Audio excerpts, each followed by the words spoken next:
Muy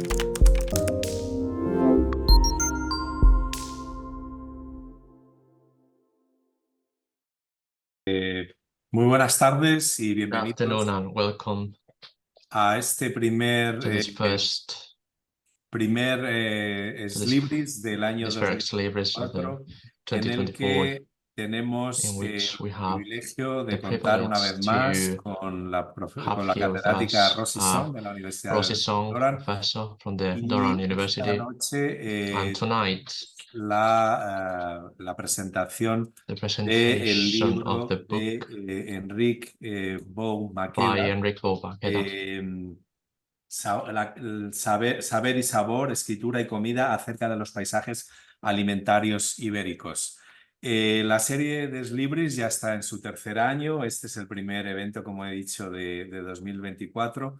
Y a través de esta serie lo que pretendemos es dar a conocer las últimas publicaciones en estudios sobre el hispanismo, la cultura hispánica en el mundo anglosajón. Antes de...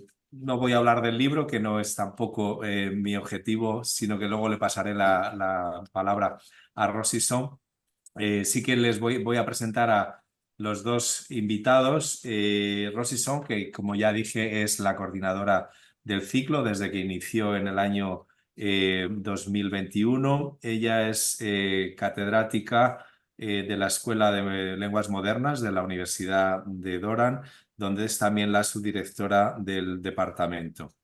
Es especialista en estudios hispánicos contemporáneos y entre los campos de interés y de investigación de Rosy Song tenemos que mencionar que ha publicado numerosos trabajos sobre cultura, cine y literatura españoles contemporáneos, y solo por mencionar algunas de sus publicaciones tenemos Perdidos en la transición, la construcción de la memoria de la España contemporánea, Sabor de Barcelona, una historia de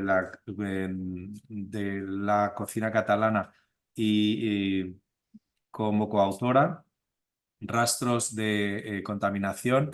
Voy a leerlo mejor en inglés porque no está traducido al castellano. Unearthing the Francoist Legacy in Contemporary Spanish Discourse, and Towards a Cultural Archive of la Movida, como coeditoria también. Los artículos de Rosy Song han aparecido en numerosas y prestigiosas revistas, como por ejemplo Journal of Spanish Cultural Studies, MLN, Revista de Estudios Hispánicos, Romance Notes, Hispamérica, Revista Iberoamericana e Hispania, entre otras.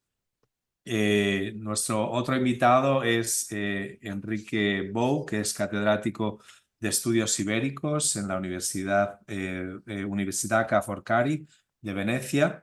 Ha sido catedrático también de Estudios Hispánicos en la Brown University y previamente en Wesley College y en la Universidad de Barcelona también como docente. Sus intereses de investigación abarcan un amplio abanico de la literatura española, peninsular y catalana del siglo XX, pero en particular la poesía, la autobiografía, la ciudad, la literatura y el cine español.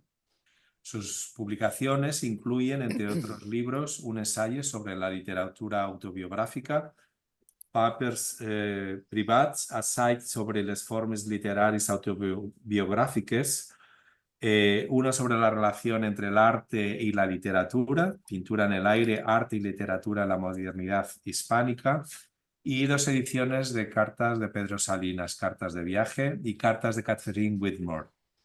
Fue editor también de No Dictionary 62 de la literatura catalana y ha publicado una antología general de la poesía visual, La crisis de la parula, la poesía visual, un discurs poètic alternatiu, del diccionario, objetos, mitos y símbolos de Salvador Dalí, y la edición de las obras completas de Pedro Salinas.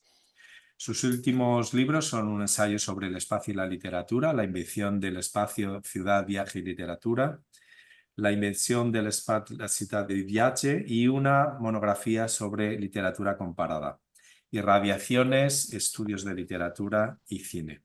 Ha sido presidente de la Sociedad Catalana Norteamericana, actualmente es presidente de la AISC, Associazione Italiana di Studi Catalani, y editor de Catalan Review y reseña iberística. Es miembro correspondiente de la Real Academia de Bones Lettres de Barcelona. Bueno, pues vamos a presentar el libro Saber y Sabor, perdón, Escritura y Comida acerca de los paisajes alimentarios ibéricos, Foodscapes, perdón, ibéricos. Y bueno, un excelente libro en el que Enric aborda desde diferentes perspectivas todo lo que supone la cultura alimentaria, no solamente la cultura, las implicaciones que tiene la identidad, cómo se ha ido abordando desde diferentes perspectivas, porque lo que señala en la introducción de su libro es que, bueno, pues algo es un aspecto complejísimo que va desde la filosofía, la historia, la economía, la política, todo. ¿Somos lo que comemos? Bueno, pues en cierto modo yo creo que en eso coincidimos todos. Somos un poco lo que comemos y entonces condiciona de manera muy directa nuestra vida. También se habla de la ecocrítica, de la importancia del medio ambiente, de cómo protegerlo bueno, y de muchos de los desafíos que tiene la sociedad contemporánea y que se reflejan, como no, a través de nuestra relación con la comida y con los alimentos. Bueno, pues sin más, le voy a pasar la palabra a Rosy Song, no antes sin recordarles que, como es habitual, al final tendremos un turno de preguntas en el que todos están invitados a participar. Y bueno, muchísimas gracias a la audiencia por acompañarnos y una vez más a Rosy y Enric por este privilegio que nos conceden presentando este magnífico libro en el Instituto Cervantes de Manchester. Muchas gracias. Muchísimas Gracias. gracias, Pedro, por la presentación y por la acogida de siempre. Y muchísimas gracias, Enric, por aceptar nuestra invitación a conversar sobre tu libro. Enhorabuena, es un libro, por decirlo así, delicioso, ¿no? Y también es un libro que, como ha dicho Pedro, cubre realmente una amplia gama de temas, ideas, a reflexiones que realmente estimulan, ¿no? Esta forma de leer, ¿no? A lo que comemos, que al final, como ha dicho también Pedro y también haces referencia en tu libro, somos un poco lo que comemos, ¿no? O lo que quisiéramos comer. Enric, el libro realmente es una utilísima y muy buena introducción al área de estudios que ahora conocemos como Food Studies, ¿no? Una de las frases que utilizas para capturar esta idea en este término del inglés son los estudios alimentarios, ¿no? Y también ayudas a delinear los trabajos más recientes en el campo ibérico, desde el cual la comida y la cultura ocupan un lugar importante, ¿no? O por lo menos, o principal. Me gustaría comenzar nuestra conversación preguntándote el porqué de esta introducción. ¿Por qué has hecho este trabajo, por ejemplo, en español, ¿no? En que ofreces realmente esta mirada introductoria, por así decirlo, y sobre todo comentar algunos de los conceptos, términos, ¿no? Que explicas y utilizas, por ejemplo, como Foodscape, que ya lo utilizas en tu propio título, o Foodwar, ¿no? Que serían como Food y Memoirs, ¿no? Y que traduces como comemorias. Gracias de nuevo. Gracias, Pedro, director del Cervantes. Gracias a Rosy, que nos conocemos de tantos años. Y estoy un poco casi asustado porque veo que están como en el público algunos de los culpables de este libro, indirectos, en el sentido que son gente que ha escrito antes que yo sobre estos temas y han sido, bueno, un impulso, sí, me han servido y de hecho los cito, ¿no? Pero bueno. Sobre lo que comentas, bueno, yo creo que todos los libros tienen, no sé, una explicación o una causa, una razón de ser, ¿no? En este caso, yo casi lo veo como entre bueno, el típico state of the art, ¿no? Estado de la cuestión, y quizá yo estudié con los jesuitas. Y en los jesuitas en mi época, que era muy parecido a AMDG, la novela esa terrible, buenísima, pero que explica unos ambientes muy tremendos en la España de los años 20, 30, se hacía una cosa que era el examen de conciencia, ¿no? Entonces, una de las justificaciones, una de las razones de este libro, así más directas, más técnicas, si queremos, es que hace 3 años fui invitado a enseñar un curso aquí en Ca' Foscari, en un nuevo máster de Environmental Humanities, y hablando con el responsable, que bueno, es un colega, un buen amigo, de los posibles temas que podían surgir y posibles temas relacionados con, bueno, con lo que yo sabía, ¿no? Se me ocurrió, porque ya había escrito, había participado en alguna conferencia y había conocido, muy importante, a Lara Anderson, que es una de las grandes expertas en estudios alimentarios en ámbito hispano, una profesora australiana, que bueno, es de Nueva Zelanda, pero enseñaba en Melbourne, en Australia, ¿no? Y entonces lo que pasó es que me invitaron finalmente a enseñar ese curso y, a ver, no que se nos supiera nada, pero sabía poco, ¿no? Entonces, una de las cosas que hice fue, pues, como decía un tío mío, a los tontos, a los burros os pasa eso, que tenéis que estar todo el día estudiando, porque no sabéis nada, ¿no? Bien, un poco, pues me puse, si tenía que enseñar, y tantas veces, como, bueno, que es también un dicho, que se aprende mucho enseñando, ¿no? Porque te enteras de lo que no sabes.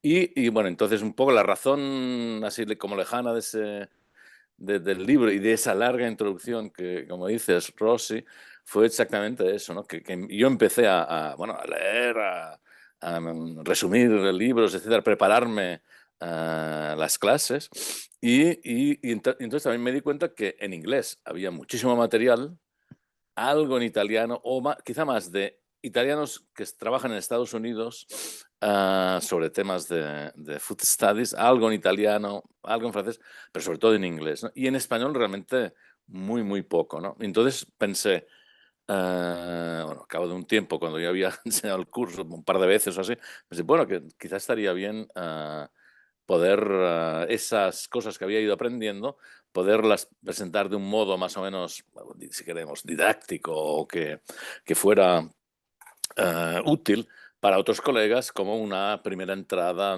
desbrozar un poco el campo, ¿no? Entonces, de hecho, esa es la razón que me ha empujado a escribir esa larga introducción, ¿no? Que es, bueno, es variopinta, variada, porque hay desde, bueno, cosas más o personales o más, me divierto criticando, porque ya tengo una edad que me lo puedo permitir. Luego, pero ya digo, sobre todo desde esa perspectiva de cubrir aspectos diversos, ¿no? Y luego, bueno, sobre la palabra foodscape, bueno, es el paisaje alimentario, que puede ser entendido desde muchísimas perspectivas, porque para un sociólogo, para un técnico de biología o biología y alimentos, pues tiene unas implicaciones. Para uno que, como yo, se dedica más a leer o mirar películas, tiene, digamos, estamos hablando de cosas muy parecidas, pero desde perspectivas diversas, ¿no? Y también, bueno, una constatación que tuve es que desde una perspectiva de más científica, más técnica, hay muchos estudios, muchos libros, pero desde una perspectiva de humanidades no hay tanto material, tanto. Bueno, y la palabra foodwarm es que me encantó, la descubrí leyendo, que era Susan Gilbert, aquella ¿no? En el ático, The Woman in the Attic, y me encantó la palabreja, es el foodwarm, y pensé que con memoria, ¿no? Podía ser una manera de traducirla, de hacerla comprensible, porque claro, la comida está ligada, ¿no? Muy, como nos recordaba Pedro hace un momento, es parte de eso como Brillat, Savarin, entre otros, ¿no? Dijeron, somos lo que comemos, y entonces, bueno, cuestiones de identidad, cuestiones de quién somos, de dónde venimos, está clarísimo. Tiene aunque digo que no voy a escribir mis comemorias, que no ha llegado todavía al momento, pero ahí sí que hay algo de mis memorias o mis recuerdos alimentarios. Explico también por qué me empecé a interesar por no solo la comida, sino comer o cocinar, que bueno, también son cosas que van muy ligadas, ¿no? Sobre todo tiene que ver con cuando empecé a vivir en Estados Unidos, que era una época, ahora ha mejorado, ha cambiado mucho el panorama, el foodscape, pero cuando en los años 80 empecé a vivir en Estados Unidos, el paisaje era bastante desolador, ¿no? Tenía un amigo americano de Michigan, porque trabajaba mucho en Alemania, o sea, que se consideraba medio europeo, que decía, aquí solo se come jello, ¿no? O la gente cocina jello, que es esa especie de pastas como que no, cosas incomestibles que no sabías ni el gusto que tenían, ni el color casi que tenían, ¿no? No sé si te he contestado. Sí, sí, genial. No, obviamente toda esa introducción realmente explica un poco el libro y creo que has tomado una decisión acertadísima, ¿no? Al hacer este libro en español, creo que será un texto muy útil para futuros estudiantes e investigadores. Creo que una de las cosas características de la editorial, ¿no? En el sentido de estos textos gastronómicos, tienden a enfocarse en los chefs más estrellas o estrellados, que también por ahí ajustas cuentas tú en tu libro, pero que tienen un interés un poco más comercial, ¿no? Pero esta manera de entenderlo, ¿no? Desde un punto de vista más disciplinario, más de estudios culturales, creo que está en sus pasos muy recientes, ¿no? Entonces, me parece una decisión muy acertada. Siguiendo un poco en esta conversación, ¿no? De poner los estudios alimentarios o food studies y su estado de cuestión, ¿no? Una de las cosas que ilustras o que discutes, ¿no? En tu libro es una aproximación a los estudios alimentarios con los estudios de ecocrítica, ¿no? Que obviamente es una disciplina, una mirada muy, muy urgente, muy, no me gustaría utilizar la palabra de moda, ¿no? Para que no suene, ¿no? A una cuestión muy superficial, pero efectivamente es una cuestión muy del presente, ¿no? ¿Nos podrías explicar por qué esta aproximación y por qué, según tus reflexiones, ¿no? Es importante entender la comida también desde esta perspectiva de la ecocrítica? Bien, no, está relacionado con un poco lo que explicaba antes. Es decir, que no mi inicial interés, pero sí ya el hacer una aproximación más seria, más ordenada, más científica, si podemos llamarlo así, tiene que ver con esta invitación que he mencionado antes a enseñar en un curso, en un máster de estudios, digamos, de humanidades medioambientales, ¿no? Entonces, digamos que el punto de partida ya un poco me dirigía en esa dirección para estar un poco de acorde con los otros profesores, las otras materias que se estaban enseñando. Y debo decir que no me parece desacertado, bueno, aparte de porque está en el orden del día por todas partes, ¿no? Guerras o migraciones, aparece por todas partes. Y eso también, bueno, un poco me ayudó a encontrar algunos instrumentos, ¿no? Algunas aproximaciones que me parecen sumamente interesantes, ¿no? Quizás, dicho de una manera muy rápida, muy resumida, sería el concepto ese de material ecocriticism, que han sobre todo puesto en circulación una profesora italiana que trabaja en North Carolina, en la University of North Carolina, y que trabaja junto con una profesora turca, Serpil Opperman, y las dos han desarrollado y han escrito libros y artículos, y es realmente muy, muy interesante la idea esta de que la materia puede expresarse, ¿no? Y en el caso, por ejemplo, si pensamos en el caso de food studies, ¿no? De estudios alimentarios, pues bueno, un plátano nos puede hablar de problemas de colonización, y es el mismo Plátano que nos está hablando o que le hacemos una entrevista, ¿no? Se pueden mezclar ahí también las ideas de Rosy Braidotti, que es otra, bueno, estudiosa italiana, pero que trabaja en Holanda, y que una filósofa que creo que sus investigaciones, ¿no?, sobre el non-human, todo eso están muy a la vanguardia de las cosas que se están haciendo en estos momentos y que, insisto, me han sido útiles, ¿no? Un ejemplo que discuto en el libro sería, por ejemplo, el de Emilia Pardo Bazán y cómo trata el chocolate, ¿no? Que utiliza el chocolate y el té para expresar en enero de 1899, es decir, semanas después de perder las colonias, el fin de la guerra de Cuba, Filipinas y Puerto Rico, para expresar eso, que el papel de España en el mundo se ha transformado, que ya no somos los que controlamos el chocolate, que es un tipo de cultura, de civilización que hemos repartido por todo el mundo, que ahora está llegando el té. Y añade una frase, más anglosajón que chino, ¿no? O indio.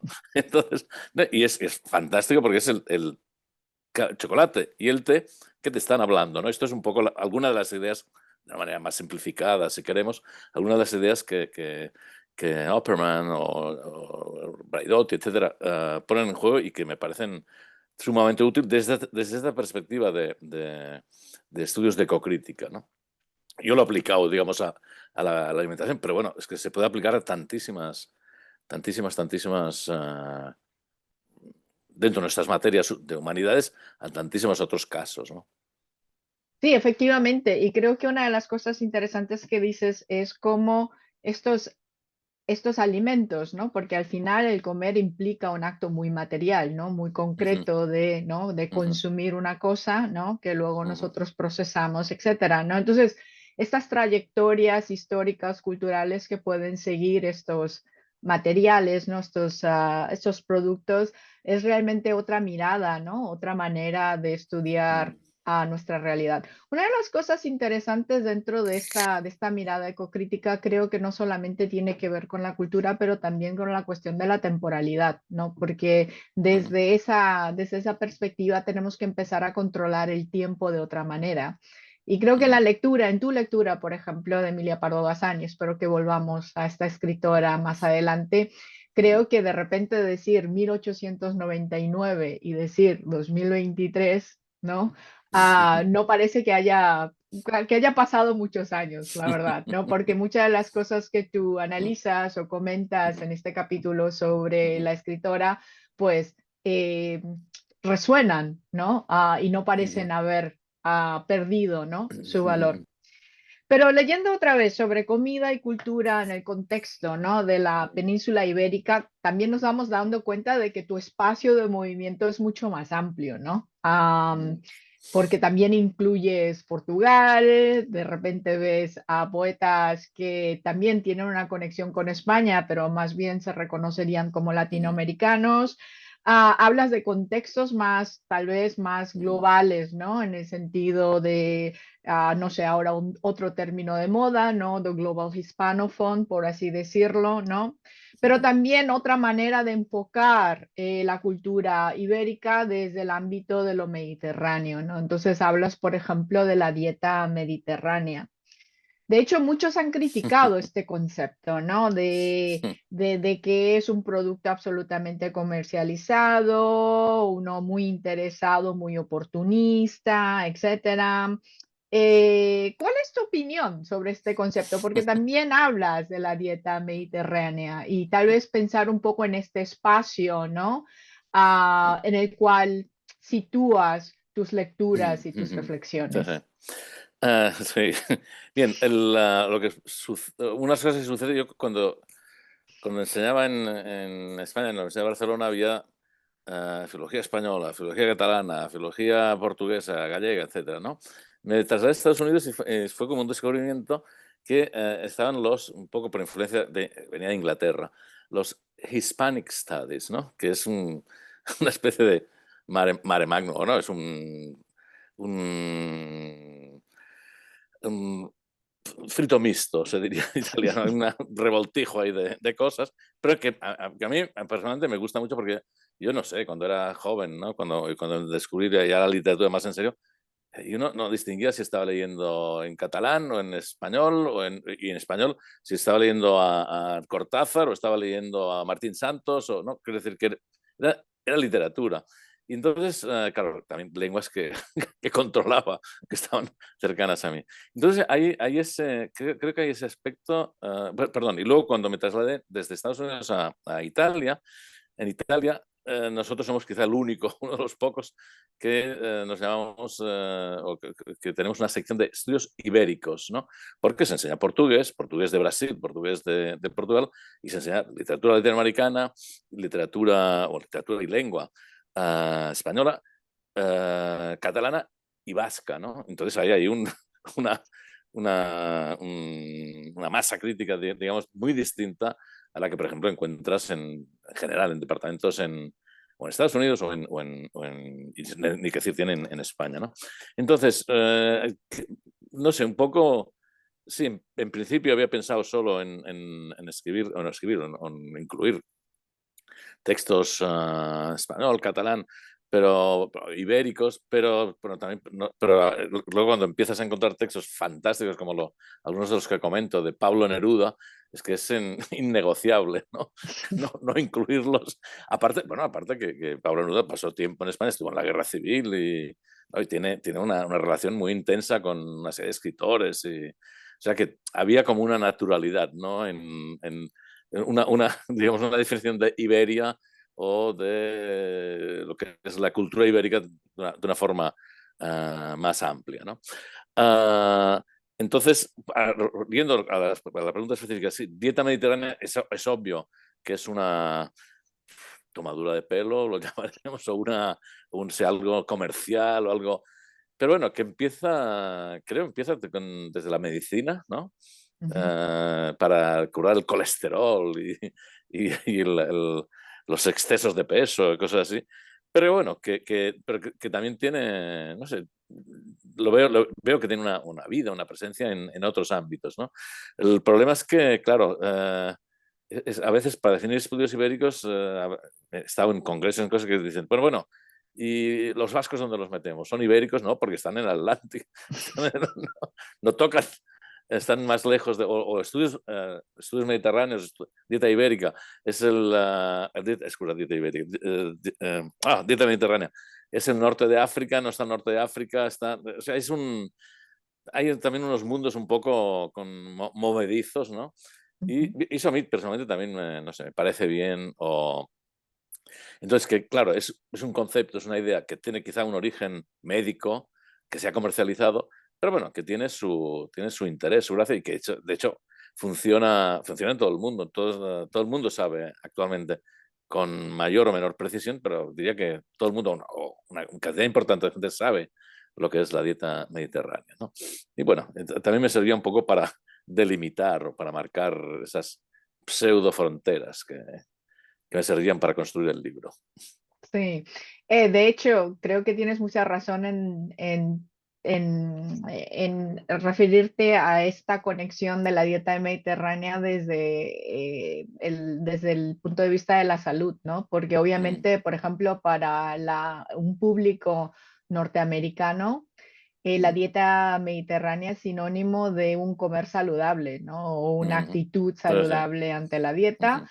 De hecho, cada febrero o enero, después de los excesos, digamos, de las fiestas, el New York Times tiene una sección, ¿no? Que se llama Dieta Mediterránea y te va poniendo un poco, ¿no? Las cosas que has de comer después de los excesos, mientras no paras el consumo de alcohol, etcétera, etcétera, aunque el vino, ¿no? Sea parte integral de la dieta mediterránea, ¿no? Entonces, pensando un poco en esos espacios, en estas conexiones, en estas islas o en estos territorios movedizos, por así decirlos, para ti, ¿existe una cocina ibérica? Y si existiera, ¿cómo es? ¿O cómo se debería entenderla o estudiarla? Bueno. Y no te metas en problemas, ¿eh? No. Bueno, ahí también está el comercio, ¿no? Porque ahora, últimamente, desde hace ya unos años, tú vas por cualquier ciudad española, cualquier aeropuerto y es ibérico, ¿no? El jamón, todos esos productos. Sí, una de las características, creo, de la cocina española o de la península ibérica, española por una parte, pero también la portuguesa, también digamos, dentro de España, la catalana, es la importancia de las regiones, ¿no? El localismo, podríamos decir. Y que por lo tanto, llegar a una definición como única es bastante complicado, ¿no? De hecho, todos los libros de recetas así, enseguida van a distinguir las diversas regiones, las diversas zonas, geografías, ¿no? Pero quizás se puede construir a partir de algo que hizo algo muy interesante que hicieron algunos críticos, Néstor Luján y algunos del grupillo ese que escribían en la revista Destino en los años 60, 70, que es quizá fijarse en algunos productos, ¿no? Por ejemplo, uno piensa en el bacalao, ¿no? El bacalao no está en todas partes, pero está en muchas de la península ibérica y significa cosas distintas, ¿no? En Galicia, en Portugal, ni que decir, tiene que viven del bacalao, ¿no? Es como el plato principal en sus 200 formas distintas. Luego, en la cocina catalana también tiene una presencia y creo, por ejemplo, ligado a sobre todo en la cocina del interior, la dificultad de tener acceso a pescado fresco, ¿no? Y etcétera. Es decir, que, por ejemplo, algún producto, ¿no? El bacalao puede dar otro producto semejante, podría ser quizá el arroz, ¿no? Que el arroz significa cosas muy distintas en lugares distintos, ¿no? Tú hablas con un valenciano y con un catalán y bueno, o sea, aparte que se pelean enseguida, si empiezan a hablar de arroces por la presencia o no presencia de la cebolla, que en Valencia está prohibidísimo comerlo con cebolla, y en Cataluña es casi obligatorio, ¿no? Y eso ya es, para los valencianos, es un pecado, un sacrilegio. Entonces, bueno, hay digamos, no sé, habría quizás, o se podría construir más a partir de ingredientes, tipos de platos, ¿no? Y por ahí sí quizá encontraremos. Lo que sí es cierto es que hay una transformación de la comida, tanto en Portugal, España, País Vasco, Cataluña, etcétera, a partir con el descubrimiento o encuentro, llamémoslo como queráis, de las Américas, ¿no? Que claro, la transformación que se produce en las Américas, pero la transformación, o sea, cuando pensamos en ingredientes que debemos a ese intercambio, es algo que no he incluido, pero en una de las clases muy interesante que daba era precisamente lo que llamamos el Columbian Exchange, ¿no? Y que es fascinante la transformación, o sea, es casi imposible de imaginar lo que comían en la Edad Media sin tomate, sin patatas, ¿no? Es una serie de elementos básicos, ¿no? O el arroz incluso, que llega de Irán, lo traen los árabes, ¿no? Sí. Sí. No, definitivamente creo que una de las cosas allí importantes que mencionas es cuán rápidamente uno entra en estos regionalismos, ¿no? Obviamente la gente comía lo que encontraba a su alrededor, ¿no? Y esta idea de lo local, creo que también ahora se está prestando más atención, ¿no? Y obviamente pensando un poco en estos elementos del cambio climático, de nuestras huellas, ¿no? Sobre el medio ambiente. Todas estas iniciativas, ¿no? De una manera u otra nos están volviendo a encontrar, ¿no? Estas conexiones con el ambiente que nos rodea, ¿no? Pero creo que es una gran paradoja también, porque justamente estamos en un momento de expansión cultural, ¿no? Porque a través de los medios, ¿no?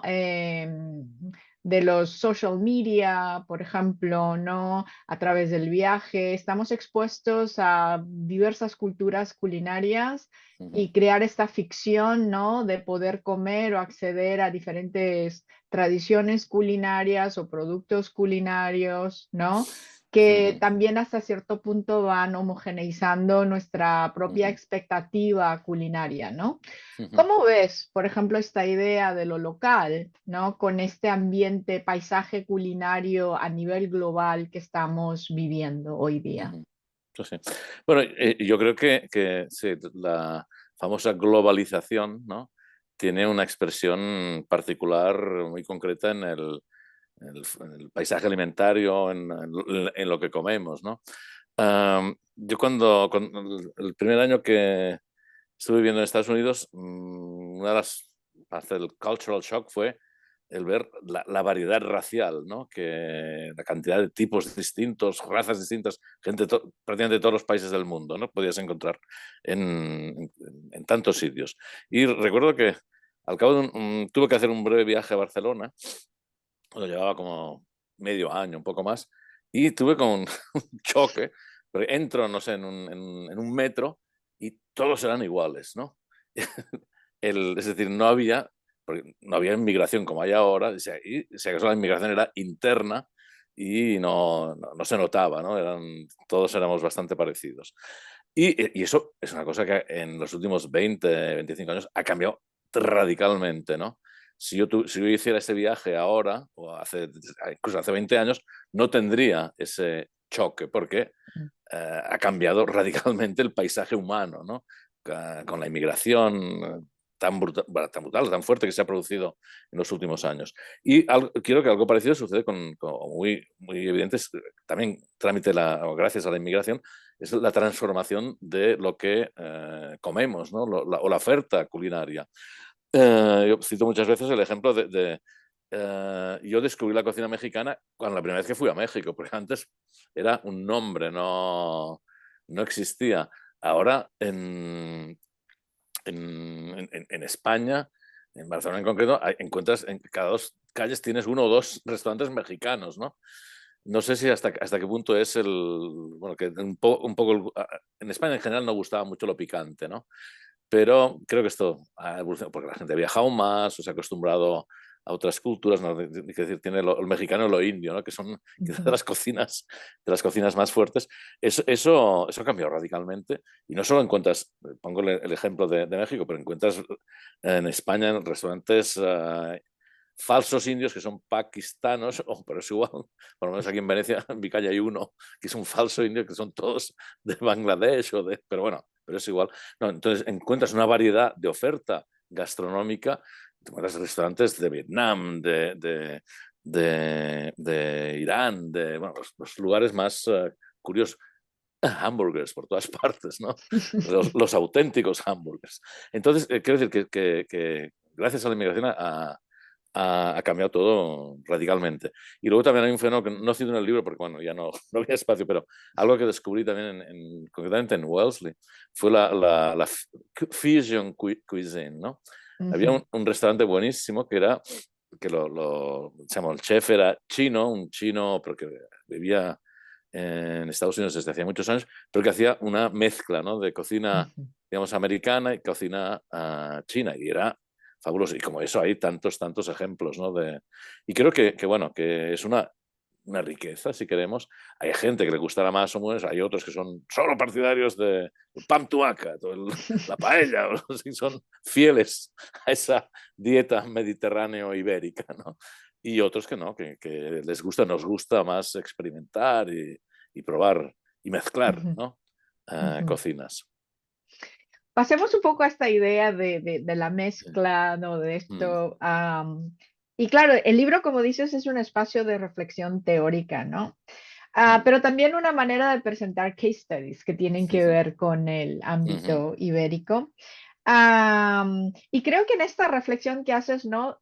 Se cruzan muchos de estos temas, ¿no? Que no podemos evitar, ¿no? De conectar cuando pensamos en la comida, ¿no? El viaje, la identidad, la literatura, el hambre, sobre todo. Hablas mucho de hambre tú en este libro.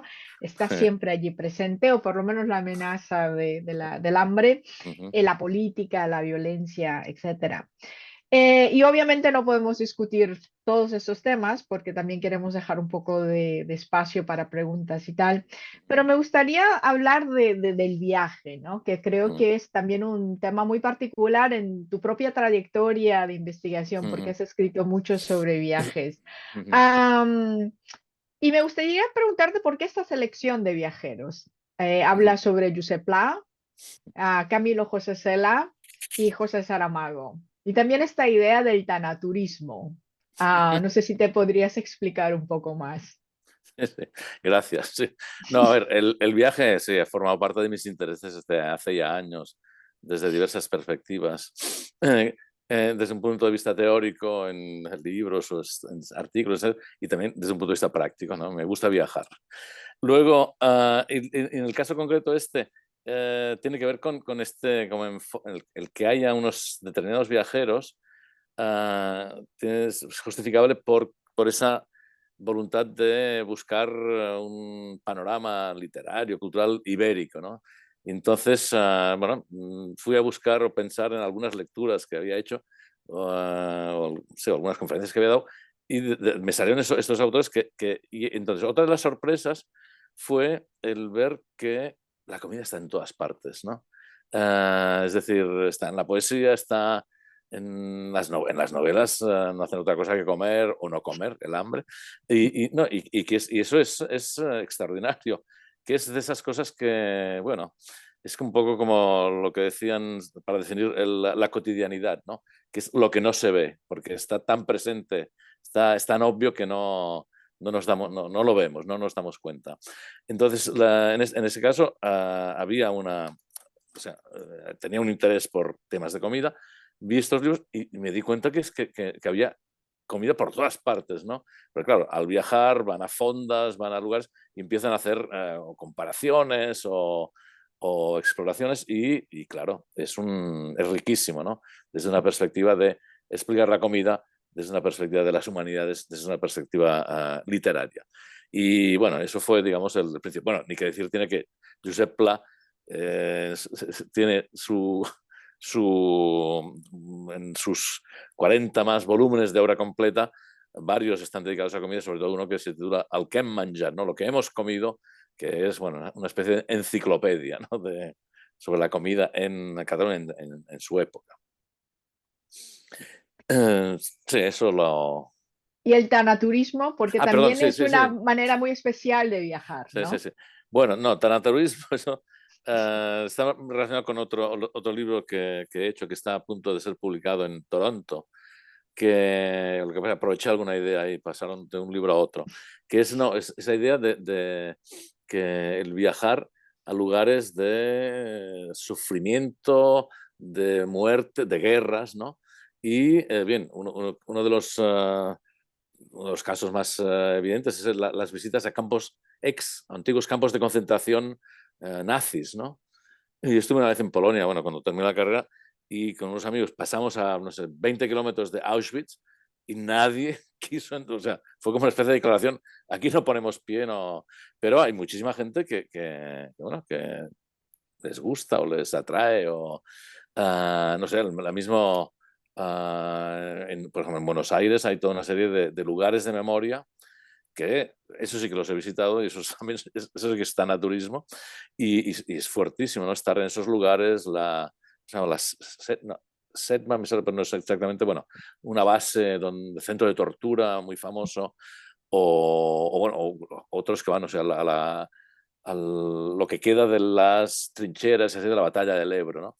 Es ese viajar con un objetivo un poco perverso. Se empieza a estudiar en Inglaterra, una serie de sociólogos o historiadores en Inglaterra que en los años 90 empezaron a interesarse y se inventaron esa palabra, dark tourism, thanatourism, ¿no?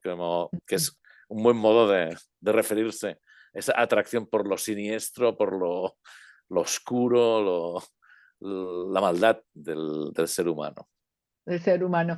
Pero justamente creo que en esta idea de la comida y tus Mm, viajeros, lo mm, que también se oyen, ¿no? En estas reflexiones es la idea de una pérdida, ¿no? Porque Ujú, estas comidas o ujú, esta experiencia del viaje también lo que rastrea o las huellas que recuperan es también de esta desaparición, ¿no? ujú, Que a lo mejor no es tan trágica, ¿no? Como por ujú, ejemplo estos motivos de viaje, pero creo que la idea de la desaparición, de la ujú, tragedia, de la pérdida, ¿no? Siempre resuena en ujú, esta reflexión de los viajes. ujú, Antes de seguir, ¿no? Un poco querría ujú. abrir el espacio para preguntas, comentarios de nuestros oyentes. Y para que enciendan las cámaras si quieren estar, se pueden abrir los micrófonos o si quieren poner las preguntas en el comentario, puedo leer las preguntas. Y mientras damos un poco de tiempo al público, a lo mejor te puedo hacer una preguntita más. Ujú. ¿Qué hacemos con la paella? ¿Hablamos de la paella o no hablamos de la paella? Puta madre. Ay, ay, ay, la paella. Bueno, la paella, todo empezó por tu culpa.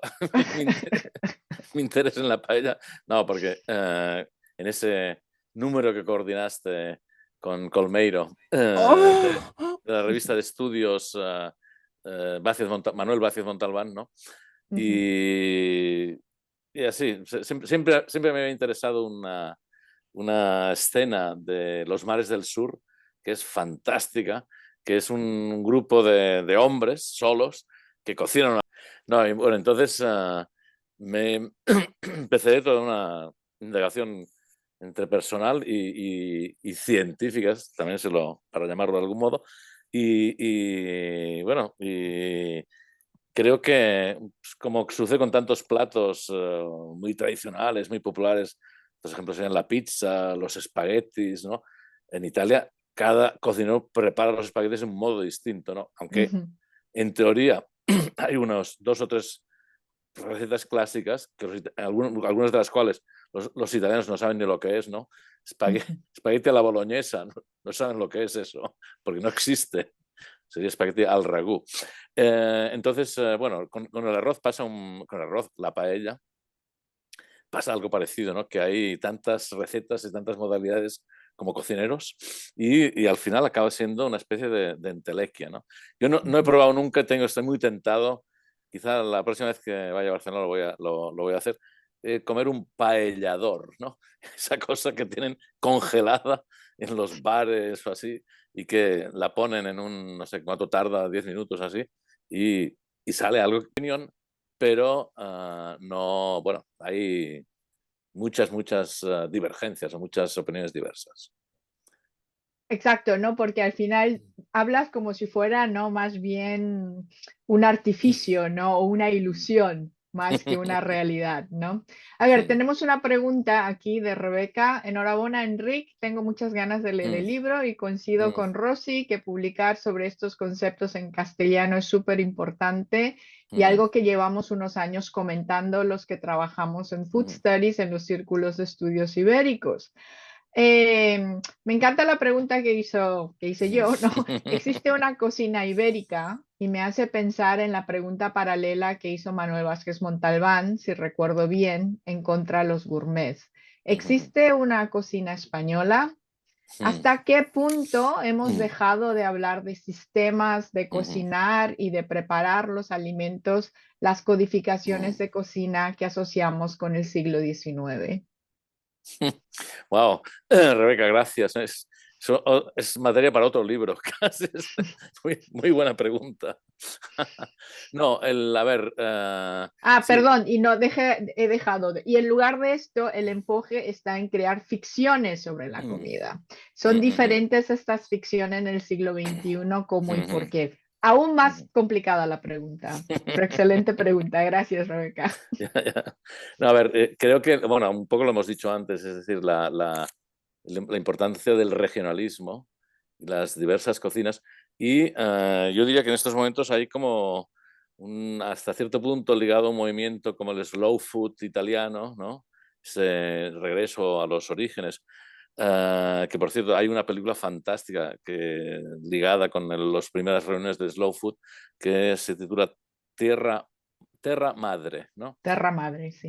Y entonces creo que actualmente hay algunos cocineros, movimientos que están un poco intentando recuperar, modernizando, si cabe, esta cocina regional tradicional, ¿no? Para mí un caso espectacular es, a pesar de todo el mediatismo, de todo el rollo que tiene a su alrededor, sería el caso pero como un ejemplo, ¿no? Del caso de María Nicolau. Pero como María Nicolau hay muchos otros, ¿no? Que es una cocinera que se ha instalado bueno, se instaló, ahora está en la televisión y en la radio, pero durante un par de años así estuvo trabajando en un pequeño restaurante, en un pequeño pueblo al lado del pantano de Sau y ha conseguido, también gracias a sus programas de radio y televisión, que ese restaurante sea, o sea, no tiene ninguna estrella Michelin, por suerte, pero está consiguiendo, se ha convertido y está recuperando una serie de platos, etcétera, ¿no?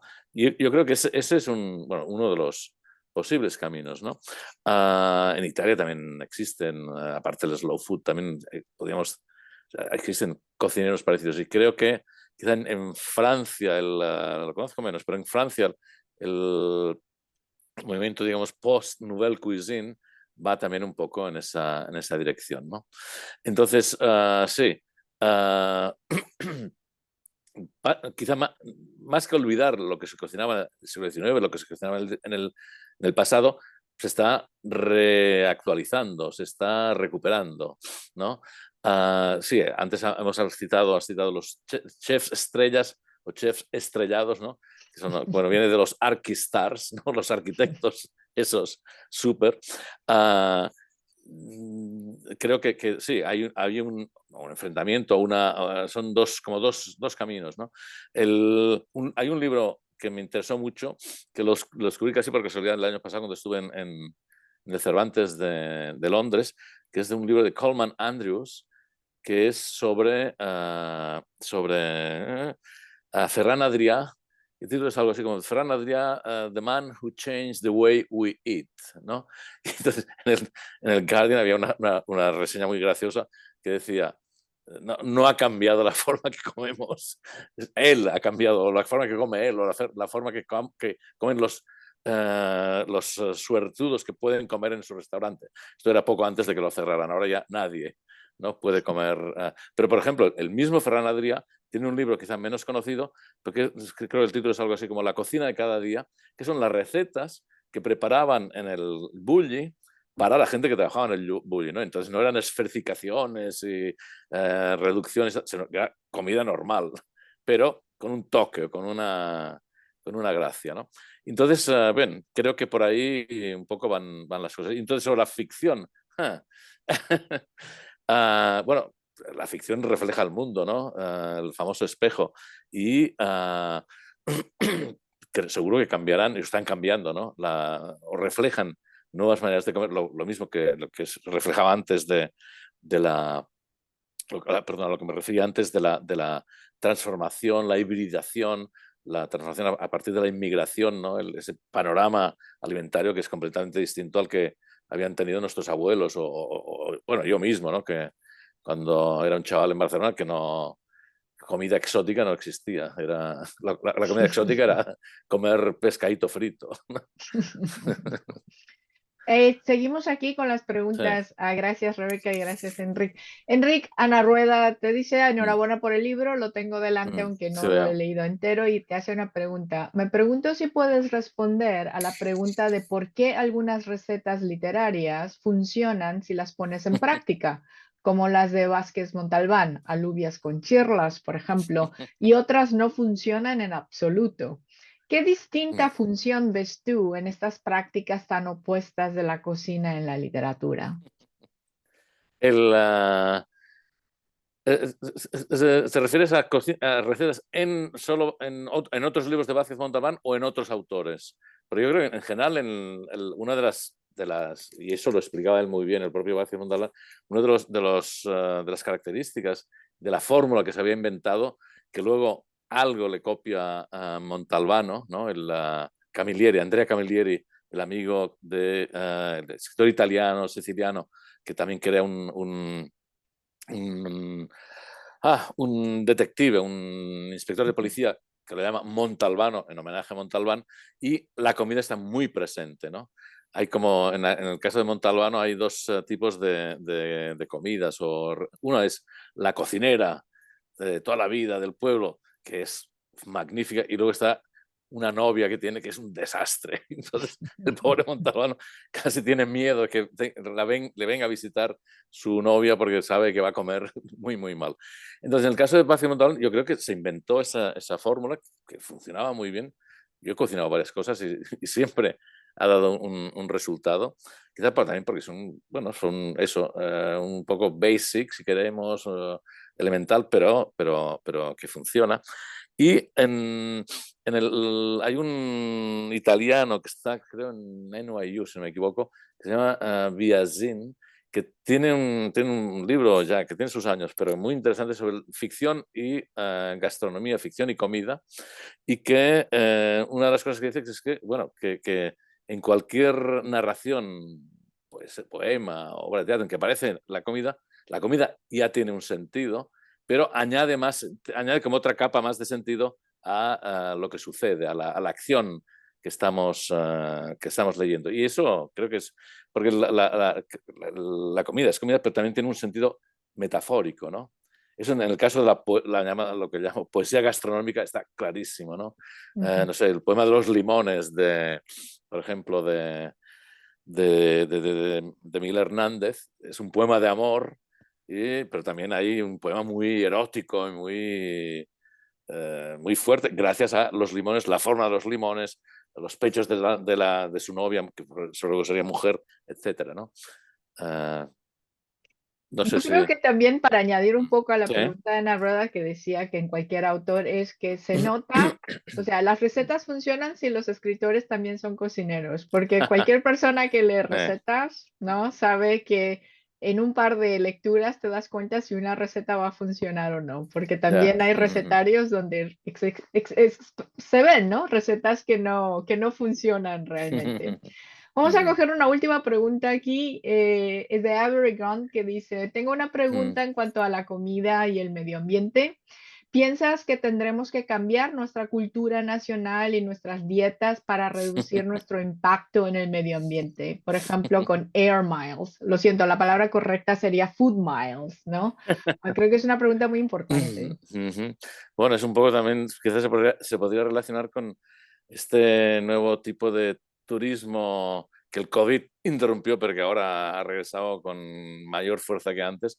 Eso de que para mí es más barato volar a España que no viajar en tren a Milán, ¿no? Que no tiene ningún sentido desde un punto de vista económico o de medio ambiente. Entonces, sí, seguro, por ejemplo, en el caso de Cataluña, con las condiciones, la situación de sequedad que hay en estos momentos, de que no hay agua, no, los pantanos están vacíos, etcétera, seguro que va a tener que cambiar el modo en que o las cosas disponibles para comer, ¿no? Antes has citado el caso del hambre, un caso que menciono a lo largo del libro, en algunos momentos es un famoso cocinero de principios del siglo XX, que se llamaba Ignacio Domènech, que fue cocinero, emprendió en Inglaterra, en Francia, y luego fue cocinero en Madrid, en Barcelona. Tiene uno de sus libros más conocidos, La Teca, ¿no? La comida, que son recetas muy básicas, muy elementales, pero tiene otro que se lo escribe durante la guerra, lo termina en la posguerra, que es Añoro mi comida, ¿no? Perdón, Deseo mi comida. Y es cómo cocinar los platos de toda la vida sin los ingredientes que teníamos. Y, por ejemplo, hay una receta genial que es cómo cocinar una tortilla de patatas sin huevos ni patatas, ¿no? Y lo consigue. Entonces, algo parecido posiblemente va a suceder con esta transformación, con este cambio climático que estamos padeciendo, ¿no? Que estamos viendo todos los días. Y cocina de recursos, gracias, Rebeca, que se me fue. Y entonces, bien, sí, seguro que va a haber una transformación, ¿no? Supongo que esa transformación, lo que nos resta por ver es con cuánta aceleración o no Ujú. veremos esa transformación, ¿no? Porque estamos hablando de ello, pero todavía realmente en la práctica no Ujú. la vemos. Sí, sí. Muy bien, cerramos aquí. Muchísimas gracias, Enric, por tu tiempo, No, por este magnífico libro. Muchísimas gracias a nuestro público por estar aquí. Como muchos de los martes que hemos tenido en estos últimos años. Gracias otra vez a Instituto Cervantes por este Ujú. espacio de conversación. Muchas Los gracias. invitamos a todos, ¿no? Nuestro próximo Ex Libris será el 30 de abril. Con un libro sobre, ahora que hemos hablado de comida, hablaremos sobre música.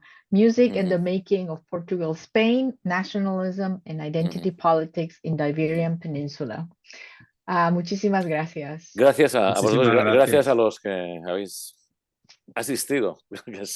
Muchas gracias, Enric, el- Rosy. Ha sido Ujú. una presentación deliciosa. Gracias. Hasta pronto. Hasta pronto.